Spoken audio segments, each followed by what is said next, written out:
भवन लोगों को किया समर्थन।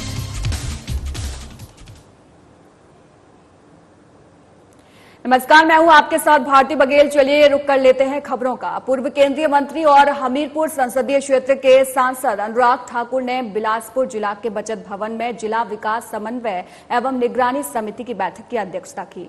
इस बैठक में केंद्र सरकार द्वारा संचालित विभिन्न विकास परियोजनाओं और योजनाओं की प्रगति की विस्तृत समीक्षा की गई और सांसद अनुराग ठाकुर ने अधिकारियों को निर्देश दिए कि सभी विकास कार्यों को समयबद्ध तरीके से पूरा किया जाए और उनकी गुणवत्ता पर विशेष ध्यान दिया जाए।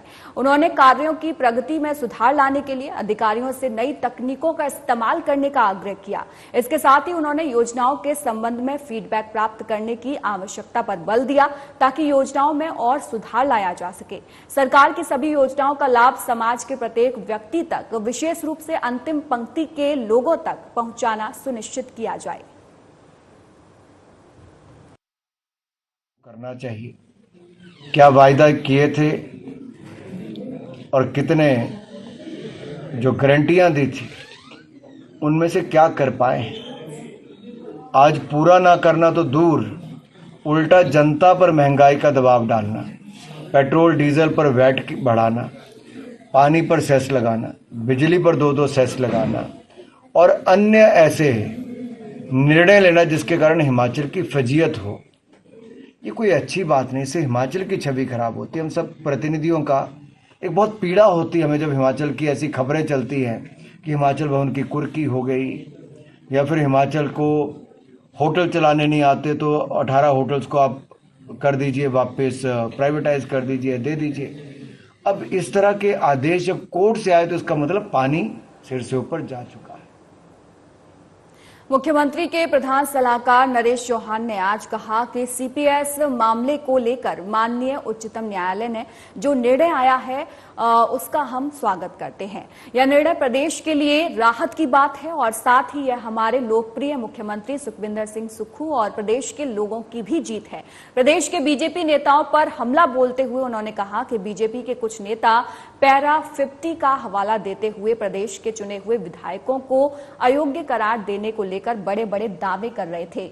लेकिन आपको बता दें कि माननीय सुप्रीम कोर्ट के इस निर्णय से इन बीजेपी नेताओं की बोलती बंद हो गई है और इस चर्चा पर पूर्ण विराम लग गया है। हमारी सरकार ने इस बात पर भी सहमति व्यक्त की है कि हम सीपीएस की आगामी नियुक्तियां नहीं करेंगे। मामला हिमाचल प्रदेश से सीपीएस का जो मामला था जो सरकार ने बनाए थे और उसको लेके हिमाचल प्रदेश माननीय हाई कोर्ट का जो फैसला था उसको हमारी सरकार ने सुप्रीम कोर्ट में चैलेंज किया था और आज उसकी हियरिंग लगी थी दिल्ली में। आज उसमें जिस प्रकार का अभी फैसला आया है, जो आदेश माननीय सुप्रीम कोर्ट ने दिए हैं, मैं ये समझता हूँ कि वो हमारी सरकार को और प्रदेश के लिए राहत वाली इस बात को मैं समझता हूँ। जो उसमें प्रोविजन थे पैरा 50 के तहत जो आगे की कार्रवाई जिसको लेके एक डिस्क्वालिफिकेशन ऑफ एमएलएज का जो एक स्कोप था उसमें, उसको लेके माननीय सुप्रीम कोर्ट ने साफ तौर पे उसके लिए स्टे कर दिया है उस प्रोविजन को। अब जहां तक सवाल है कि माननीय सुप्रीम कोर्ट ने ये बात कही है कि आप इनकी अपॉइंटमेंट नहीं कर सकते हैं, वो हमने वहाँ एग्रीड किया है कि हम इनकी जो है फर्दर सीपीएस की जो है अपॉइंटमेंट नहीं करेंगे। और उसके अलावा माननीय सुप्रीम कोर्ट ने ये हमारा जो मामला था हिमाचल प्रदेश सीपीएस अपॉइंटमेंट्स का, इसको दूसरे राज्यों के जितने भी पेंडिंग केसेस ऑलरेडी माननीय कोर्ट के सामने थे उसके साथ क्लबिंग किया है। तो ये सारे मामले इकट्ठे चलेंगे फ्यूचर में और मेरे ख्याल में 20 जनवरी तक का दूसरा समय मिला है कि नोटिस इशू किए हैं और अगली सुनवाई 20 जनवरी के लिए रखी गई है। देखिए, ये मामला पहले भी था कि उसमें बहुत सारे मुद्दे थे कि माननीय हाई कोर्ट ने हिमाचल टूरिज्म डेवलपमेंट कॉरपोरेशंस के जो होटल्स को लेके एक फैसला किया था, उसमें कुछ यूनिट्स को क्लोज करने की एक बात कही थी कि ये लगातार लॉसेस में चल रहे हैं और उसको लेके फैसला आया था। तो हमने पहले भी कहा था कि इसको लेके हम रिव्यू करेंगे माननीय हाई कोर्ट में और आज वो केस लगा था। जहाँ तक मुझे अभी तक जानकारी मिली है उसके तहत 9 यूनिट्स को आज फिर से माननीय हाई कोर्ट ने कहा कि इसको चलाया जाए, शुरू कर दिया जाए। देखिए, हम पहले दिन से कह रहे थे कि भाजपा हर हिमाचल प्रदेश में पिछले कुछ समय से ऐसी परिस्थितियां बनी हैं कि लीडर लेस है या लीडर की दौड़ लग रही है। बहुत ऐसे मामलों को तुल देने का प्रयास किया जा रहा है। हिमाचल प्रदेश में लोगों द्वारा चुनी हुई सरकार को अस्थिर करने का काम ये पहली बार देखने में आया कि विपक्ष इसमें बड़ा इंटरेस्ट ले रहा है कि जो सरकार लोगों ने चुनी है पूर्ण बहुमत की है, और आप समझें कि ऐसा मौका पहली बार हुआ कि 2 बार लोगों ने इस सरकार पर विश्वास किया, हिमाचल प्रदेश के लोग। बीजेपी राष्ट्रीय अध्यक्ष जेपी नड्डा के आरोपों पर मंत्री विक्रमादित्य ने पलटवार किया और कहा कि वे तथ्यहीन बयानबाजी कर रहे हैं। वे बीजेपी भ्रष्टाचार के आरोप लगाए हैं और साबित करें और प्रदेश की जनता को बताएं कि कहां पर भ्रष्टाचार हुआ है। उन्होंने कहा कि सुक्खू सरकार में अभी तक न मुख्यमंत्री और न ही मंत्री पर भ्रष्टाचार का आरोप लगा पाए हैं। यदि उनके पास कोई प्रूफ है तो वो प्रदेश के लोगों के सामने रखें। उन्हें इस तरह की बयानबाजी नहीं करनी चाहिए। बातें इतने नड्डा साहब बहुत वरिष्ठ नेता हैं, भाजपा के राष्ट्रीय अध्यक्ष हैं, केंद्रीय मंत्री हैं, हम उनका बहुत मान सम्मान करते हैं व्यक्तिगत रूप से, मगर इस तरीके की तथ्यहीन बातें मैं समझता हूं कि उनको नहीं करनी चाहिए। वो एक भी ऐसा आरोप जो वो लगा रहे हैं उसकी पुख्ता जो है वो जानकारी प्रदेश की जनता के सामने रखे कि किस बेसिस के ऊपर वो सुखविंदर सिंह सुक्खू की कांग्रेस पार्टी की सरकार को भ्रष्ट कह रहे हैं। क्या एक भी कोई ऐसा आरोप किसी भी मंत्री के ऊपर या मुख्यमंत्री के ऊपर लगा है जिस बेसिस पे ये कह रहे हैं? तो ये इस तरीके की बातें उनको नहीं करनी चाहिए। और प्रदेश में एक लोकतांत्रिक सरकार है, कांग्रेस पार्टी की सरकार है, मजबूती से कार्य कर रही है। मैं अपने विभाग की ही बात कह सकता हूं, हम लगातार प्रदेश में आगे बढ़ने का पूरा प्रयास कर रहे हैं। प्रदेश में केंद्र का भी सहयोग ले रहे हैं, इसमें कोई दो राय नहीं है। मैं उनमें से नहीं हूं जो एहसान फरामोश है। मैं तो ऑन रिकॉर्ड कहता हूं कि केंद्र से भी हमको पैसा आया है और उसके लिए मैं केंद्र सरकार का धन्यवाद करता हूं, गडकरी साहब। राजधानी शिमला के रामकृष्ण मिशन आश्रम में बीते दिनों हुए विवाद को लेकर दोनों पक्षों में आरोप प्रत्यारोपों का दौर जारी है। आज रामकृष्ण मिशन और हिमालयन ब्रह्मा समाज के मामले की निष्पक्ष जांच की मांग को लेकर राज्यपाल को ज्ञापन सौंपा गया। इस दौरान रामकृष्ण मिशन आश्रम के सचिव तन्मय हिमानंद ने कहा है कि राज्यपाल शिव प्रताप शुक्ल से पूरे मामले को लेकर अवगत कराया है। उन्होंने कहा कि इस मामले में एक तरफ कार्यवाही की जा रही है, राज्यपाल से निष्पक्ष जांच की मांग की गई है, दूसरे पक्ष के द्वारा प्रॉपर्टी को लेकर बेबुनियाद आरोप लगाए गए हैं। रामकृष्ण मिशन ने प्रदेश में आई आपदा के दौरान करोड़ों रुपए की मदद की है।